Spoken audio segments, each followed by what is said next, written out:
सभी को जय हिंद। सत्यमेव जयते। आज अगस्त 30 तारीख। आज का विषय है आरेवा को मजबूत करने के लिए, ताकि जो लड़ाई लड़ रहे हैं आरेवा सिंगल कमांड में लाने के लिए उसमें मदद मिल सके, एक स्ट्रेंथ मिल सके, क्योंकि एकता में बल है, यूनिटी इज स्ट्रेंथ। आज का विषय इसलिए चुना हूँ मैं क्योंकि कल ही मुझे एक वीडियो मिला 1 मिनट 10 सेकंड का।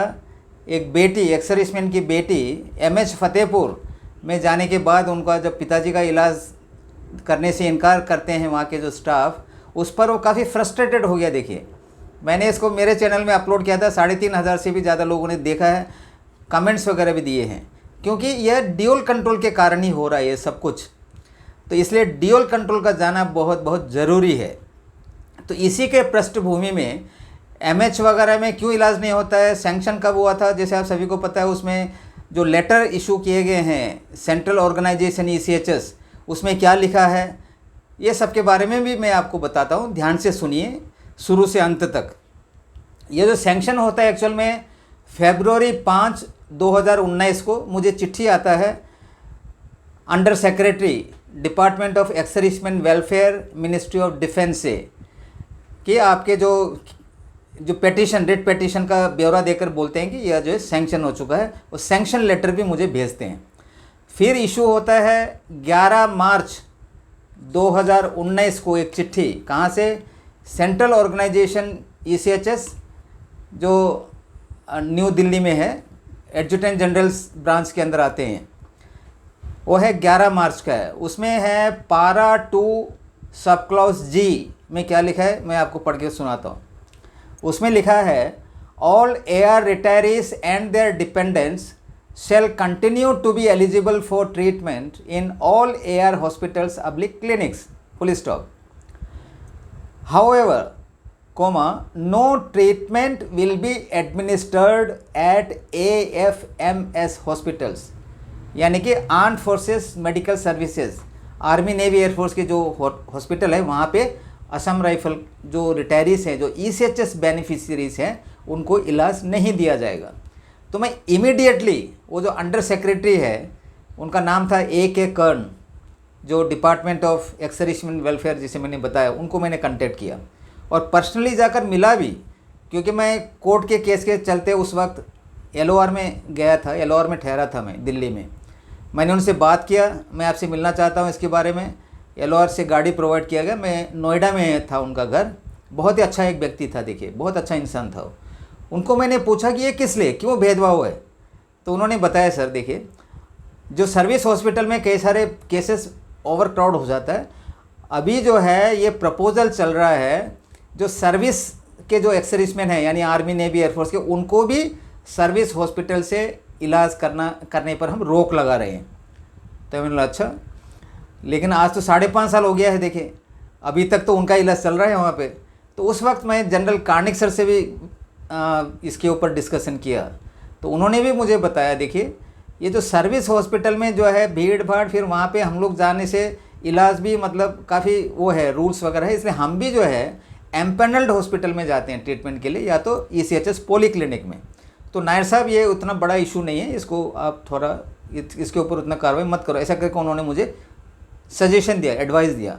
तो मैं रुक गया था। लेकिन बाद में हम देखते हैं, जैसे ये लेडी है जो बेटी है अपने पिताजी, इसको मैंने इंक्वायरी किया, देखिए, क्योंकि ये फतेहगढ़ कानपुर वगैरह की बात कर रहा था। तो कानपुर में रहते हैं हमारे आरेवा स्टेट यूनिट यूपी के सेक्रेटरी सोनेलाल जी। आज सुबह मैंने उनसे बात की, ये वीडियो निकालने से पहले।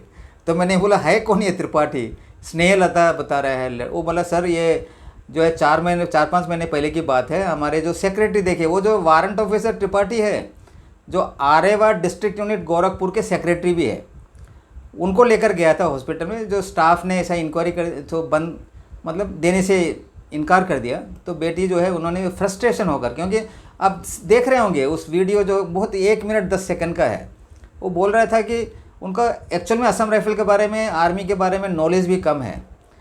तो बता रहे थे आर्मी में था मेरा पिताजी, असम राइफल में था, मतलब यहाँ इनकार कर रहा है, कोई कार्ड मांग रहा है, ये है वो है। और बाद में तो बोल रहे थे कि देश के प्रति भी देखो उसका विचार नेगेटिव है, देश छोड़ने की बात कर रहा था। मैं कोई बच्चे जो उसमें आसाम राइफल में नहीं जाओ करके भी वो बात कर रही थी। तो इसकी ज़रूरत नहीं है। आसाम राइफल एक बहुत ही बढ़िया फ़ौज है, हम सबको फ़ख्र होना चाहिए आसाम राइफल। क्योंकि बार बार मैं बोलता हूँ, जूते में बाटा एक ट्रेडमार्क है, गाड़ी में टाटा का लोग बात करते हैं। CICT ऑपरेशन में आसाम राइफल है, देखिए एक ट्रेडमार्क है आसाम राइफल, CICT ऑपरेशन का स्पेशलिस्ट। उसमें ज़रूर जाना है। जो बच्चे यदि मेरा वीडियो देख रहा है, वो बेटी तो फ्रस्ट्रेटेड हो गया था, क्योंकि ये सब ड्यूअल कंट्रोल के कारण हो रहा है। इसमें कई बार जो है रिपोर्ट मेरे पास आया, पिथौरागढ़ से एक JCO साहब, सुबेदार साहब को लखनऊ में रिफ़र किया गया। ये होता ही है, देखिए ECHS पॉलीक्लिनिक में कई सारे सिविल डॉक्टर भी होते हैं, उनको ये पता नहीं है कि ये आसाम राइफल है या आर्मी हो, तो ये देखते हैं कि आर्मी हॉस्पिटल में पहला रिफ़र करेंगे, शायद उनको डायरेक्शन होगा, तो रिफ़रल बना देता है। ECHS पॉलीक्लिनिक के जो इंचार्ज होते हैं, जो ऑफिसर, उनको भी उतना ध्यान नहीं रहता है। वो हमारे आसाम राइफल के जवान जो बीमार या तो डिपेंडेंट या तो खुद जाते हैं, इतनी दूर, देखे सैकड़ों मील दूर है पिथौरागढ़ से लखनऊ, वहाँ जाने पर पता चलता है कि आसाम राइफल को ऑथराइज नहीं है। ऐसे कई केसेस जो है हमारे ऊपर है। मैं जब दिल्ली गया था, ECHS पॉलीक्लिनिक के MD का जो नेक्स्ट होता है, उनसे मिला मैं, तो उन्होंने कहा कि ऐसा कोई मना नहीं कर सकता है। देखिए अभी का जो लेटेस्ट पॉलिसी इसके ऊपर ये है कि सर्विस हॉस्पिटल में जो भी हमारे असम राइफल के डिपेंडेंट या जो जाते हैं, तो इलाज करना है ऑन पेमेंट पे। देखिए ऑन पेमेंट पे करना है, वो जो पैसा खर्च हो जाता है, बिल ECHS पॉलीक्लिनिक के थ्रू जो है रीइंबर्समेंट होता है। तो मैं कहता हूँ ऐसा भी क्यों, जब इलाज आर्मी का होता है, नेवी एयरफोर्स के एक्सर होता है, तो आसाम राइफल का क्यों? उस वक्त तो मैंने इसलिए ढीला कर दिया था कि जैसे मैंने बताया, अंडर सेक्रेटरी ने मुझे कहा था कि यह जो फैसिलिटी है डिफेंस एक्सर्विसमेंट के लिए भी बंद किया जा रहा है, लेकिन 5.5 साल से बंद नहीं हुआ है, ये जो हम देख रहे हैं। तो मैं आप हमारे सदस्यों को बता दूं कि 7 अक्टूबर के बाद, यानी कि हमारा जो हियरिंग के बाद जो है, मैं इसके ऊपर एक लीगल नोटिस देने जा रहा हूं डिफेंस मिनिस्ट्री को। ECHS MD सब उसमें आ जाएगा, ये इसको हम क्वेश्चन करेंगे। ये जो मैंने बताया पारा 2G, इसमें जो असम राइफल को अलग कर रखा है AFMS हॉस्पिटल से, क्यों?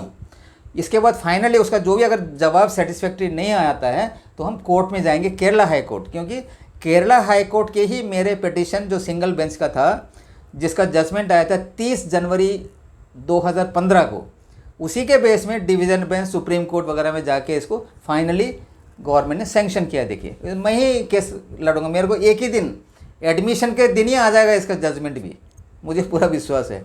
ये सब डिपेंड करता है MOD हमको क्या जवाब देता है। देखिए इसके ऊपर ज़रूर होगा, हमें पूरा बेनिफिट, वो नहीं, हम तो आरेवा तो कंप्लीट जो आर्मी का बेनिफिट हमको चाहिए, इसके ऊपर जो हम फाइट कर रहे हैं, ये सत्य है। देखिए सत्य की डिले होगा।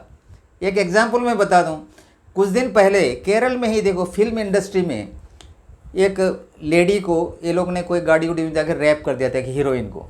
उसके बाद में इंक्वायरी वगैरह चला, जस्टिस हेमा करके एक लेडी, उन्होंने एक इंक्वायरी कमेटी बिठाई था, रिपोर्ट भी सबमिट कर दिया था सरकार को, केरल सरकार को, करीब 4-5 साल पहले। रिपोर्ट पब्लिक नहीं हुआ था, अभी जो है पब्लिक करने के लिए बोला है कोर्ट ने, तो पब्लिक हो गया। देखिए सच्चाई, देखिए आज का न्यूज़पेपर में था, एक एक्टर है, MLA भी है वो, और कई जो है इंस्टीट्यूशन का कोई चेयरमैन है, कोई इनका एसोसिएशन का कोई, पूरा ने रिजाइन दे दिया है। 4 आदमी के ऊपर अभी इसका एक कमेटी बिठा है, सिट स्पेशल इन्वेस्टिगेशन टीम, उन्होंने चार्ज भी कर दिया है इन लोगों को, अभी केस चलेगा। ये है सच्चाई। देखिए सच्चाई डिले होता है जो हमारा है। अभी हमने क्या किया, ये जो इशू जो मैं बता रहा हूँ, ये AFMS हॉस्पिटल में हमारा ट्रीटमेंट होना चाहिए। कुछ दिन पहले आपने देखा होगा वीडियो, सुबेदार मेजर आर्या सर DG साहब को मिले थे, काफ़ी भले इंसान है DG साहब। उन्होंने उनको बताया था कि आप जो भी डिस्कस किया उसको राइटिंग में मुझे दीजिए, मेरा PA का नंबर लेकर जाइए, आप वापस जाकर भी कोई भी आपका प्रॉब्लम होता है, कोई पॉइंट उनको बताइए, उनके थ्रू मेरे को दीजिए। तो उन्होंने मुझे बताया, वैसे कागज़ में कुछ लिख रहा था, मैंने बोली इसकी ज़रूरत नहीं, मैं दूंगा आपको स्पेशली करके। तो मैंने 2-3 पेज का पूरा पॉइंट जो डिस्कस नहीं किया था, जो ज़रूरी पॉइंट था, फॉर एग्जांपल मैं बता दूं, कुछ लंबा होने से भी सुनिए। जैसे ट्रेड पर्सन है असम राइफल में, बार सफाई वगैरह, उनका भी प्रमोशन रुक गया था, उनको भी देने के लिए बताया है, वो भी एक पॉइंट है। तो स्पेशली जो GD के जो वारंट ऑफिसर है, जब इनका वारंट ऑफिसर शुरू हो गया, PBOR के साथ मिला दिया, कोई बेनिफिट नहीं, जैसे उसका कुछ बेनिफिट नहीं। मैंने सजेशन दिया है DG साहब को कि उस पर भी देखना है, या तो उनको JCS के बराबर में लाइए, या तो ये वारंट ऑफिसर रैंक को ही हटा दीजिए आप GD पर्सन से। ये सब पॉइंट उसके साथ में कई सारे दिया है हिंदी अनुवाद करके आप लोगों को बता दिया जाएगा। और इनको कुछ टाइम लगेगा, अभी नया साहब आया है स्टडी वगैरह करके, लेकिन हमें पूरा विश्वास है कि हमारे लिए जो ये कार्य करेगा, सर जो है हमारे लिए कार्य करेगा। आज तक इतना ही, धन्यवाद। जय हिंद, जय आर्यवा, जय भारत माता, सत्यमेव जयते।